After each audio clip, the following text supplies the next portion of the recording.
हमारे बीच में उपस्थित हमारे सबके प्रेरणा स्रोत, आज के इस कार्यक्रम के मुख्य अतिथि भारत के रक्षा मंत्री आदरणीय श्री राजनाथ सिंह जी, दिल्ली के मुख्यमंत्री माननीय श्रीमती रेखा गुप्ता जी, इंदिरा गांधी राष्ट्रीय कला केंद्र के अध्यक्ष पद्म भूषण आदरणीय श्री राम बहादुर राय जी, विधायी कार्य मंत्री दिल्ली सरकार माननीय श्री प्रवेश वर्मा जी, उपाध्यक्ष दिल्ली विधानसभा माननीय श्री मोहन सिंह बिष्ट जी, और हमारे आमंत्रण पर यहाँ पर हमारे बीच में उपस्थित हुए भारत सरकार के केंद्रीय मंत्री आदरणीय श्री हर्ष मल्होत्रा जी, मैं उनका हृदय की गहराइयों से हमारे बीच में उपस्थित होने पर स्वागत करता हूँ।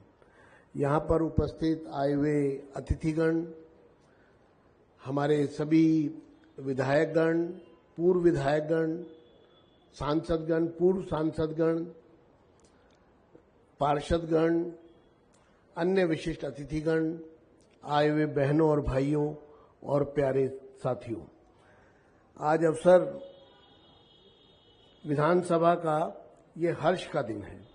गौरवशाली सदन के अंदर दो महान विभूतियां जिनका जन्म एक ही दिन 25 दिसंबर को हुआ, और खुशी की बात यह है कि महान विभूतियां 25 दिसंबर 2014 को एक साथ एक दिन देश के प्रधानमंत्री श्री नरेंद्र मोदी जी ने देश की भावनाओं को समझते हुए भारत रत्न की उपाधि से सुशोभित किया, एक ही दिन दोनों महान आत्माओं को।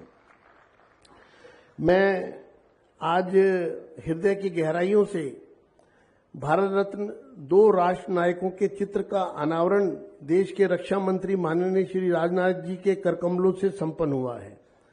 जिनके चित्र लगाए गए हैं, वास्तविकता में आधुनिक भारत की आत्मा, दिशा और दृष्टि की कल्पना। आप दोनों महान आत्माओं के बारे में हम विचार करते हैं तो कल्पना अधूरी होगी, भारत की दृष्टि अधूरी होगी, ये मेरा मानना है। आज हमारे बीच में मुख्य अतिथि जी का विशेष अभिनंदन करना चाहता हूं मैं।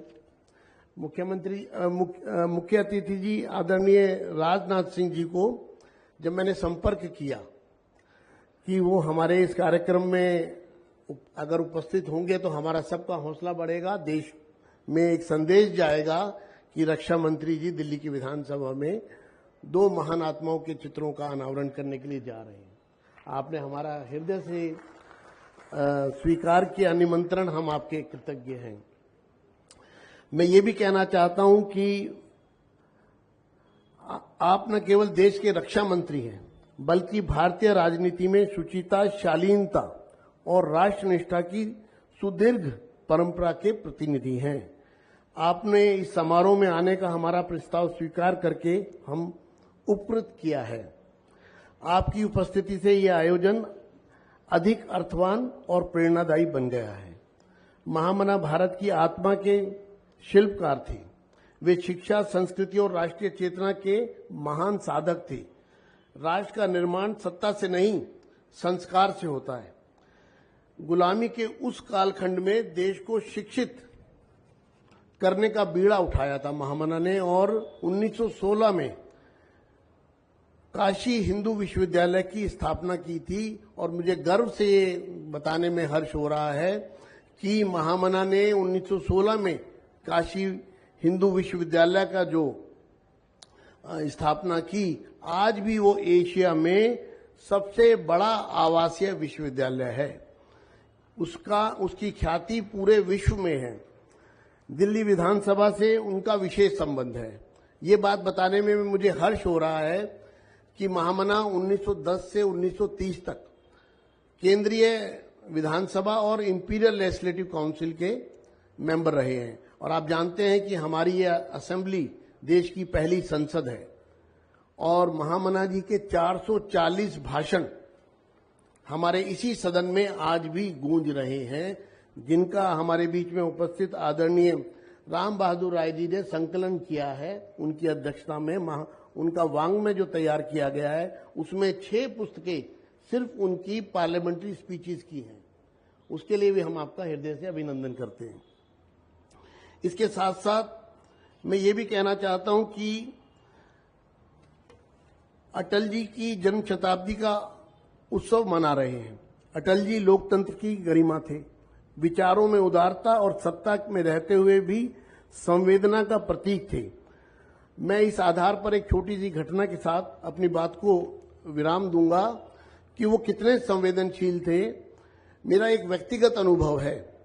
सन 2008 में मैं जब बजट पेश कर रहा था दिल्ली नगर निगम में स्थायी समिति के अध्यक्ष के रूप में, तो मैं अति उत्साही था। मैं अटल जी को हम बाप जी बोलते थे, तो बाप जी के पास गया और मैंने उनके सामने कहा कि बाप जी आज हम नगर निगम का बजट पेश करेंगे और उसमें 5,000 करोड़ का बजट होगा। वो पहली बार ऐसा हो रहा है कि दिल्ली नगर निगम 3,000 कुछ करोड़ से सीधा 5,000 करोड़ का बजट तैयार हमने किया है। और मैंने उनको बताना शुरू किया बजट में क्या क्या होगा। तो उन्होंने कहा कि रुको, पहले मुझे ये बताओ कि इस बजट में गरीब के लिए, शोषित के लिए इस बजट में आपने क्या व्यवस्था की है। उनका वो प्रश्न आज भी मेरे मस्तिष्क में गूंजता है, मानो उन्होंने मुझे एक राह दिखाई।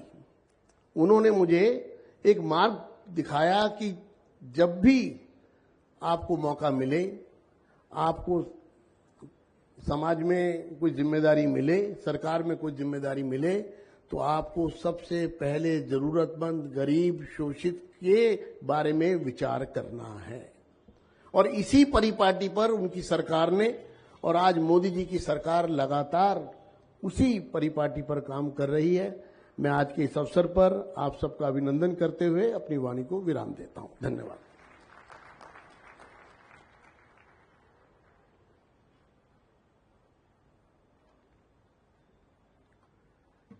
हिंदी पत्रकारिता के प्रमुख स्तंभ, विख्यात पत्रकार व इंदिरा गांधी राष्ट्रीय कला केंद्र के अध्यक्ष पद्म भूषण सम्माननीय राम बहादुर राय जी को मंच पर संबोधन हेतु सादर आमंत्रण।